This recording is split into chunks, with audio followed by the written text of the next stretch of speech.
My dear friends in Jesus Christ, there will be many chances in life when people try to find fault with us, especially when we excel in our life or bring new changes about. They will oppose us and put us down. They do this because they are not satisfied with their own life, with their own status, and especially when they are afraid of their existence. Similarly, we find in today's gospel where a group of Pharisees are disturbed by seeing the disciples of Jesus enjoying and making merry. So Jesus is questioned by the Pharisees because his disciples do not follow the traditional practices of fasting. The Pharisees, who were strict about following religious traditions, Jesus explained to them that new things require new ways, like new wine needing new wineskins. This was Jesus' way of saying that sometime when God is doing something new in our life, we cannot stick to the old ways. And of course, this can make some people uncomfortable. In Old Testament, we heard about Moses, a great leader, who brought the Israelites out of slavery in Egypt. Even though he was doing God's work, he faced a lot of oppositions. His own people, the Israelites, often complained and doubted him. Even his own brother and sister, Aaron and Miriam, questioned whether God was only speaking through him. They were jealous and wanted recognition too.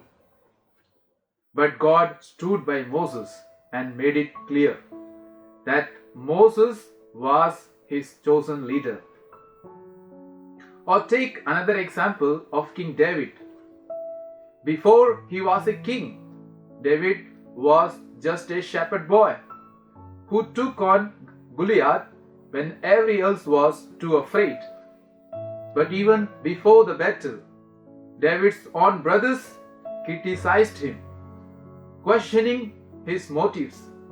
They thought he was just being arrogant.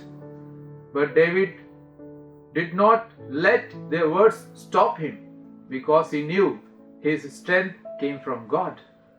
He trusted in God's plan for him, and because of that, he defeated Goliath and later became one of the greatest kings of Israel. The prophet Jeremiah faced something similar. God called him to preach to the people of Israel, but they did not want to listen. They mocked and rejected him. Jeremiah felt the pain of their rejection deeply, but he couldn't keep quiet because God's message was like a fire burning inside him.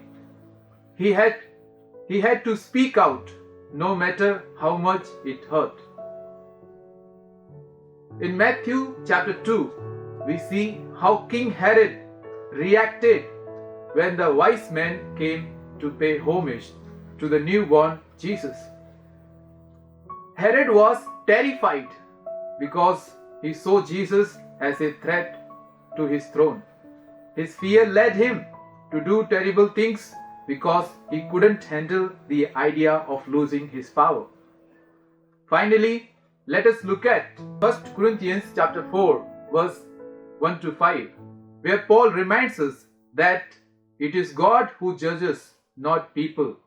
Paul faced a lot of criticism in his life, but he stayed focused on his mission because he knew that he was accountable to God, not to human opinions. He teaches us that when we are doing God's work, we need to focus on what God thinks of us, not what others say. So my dear friends, when you face criticism, whether it is at work, at home, or even in your spiritual journey, Remember that you are not alone. Moses, David, Jeremiah, and even Jesus faced oppositions, often from those closest to them.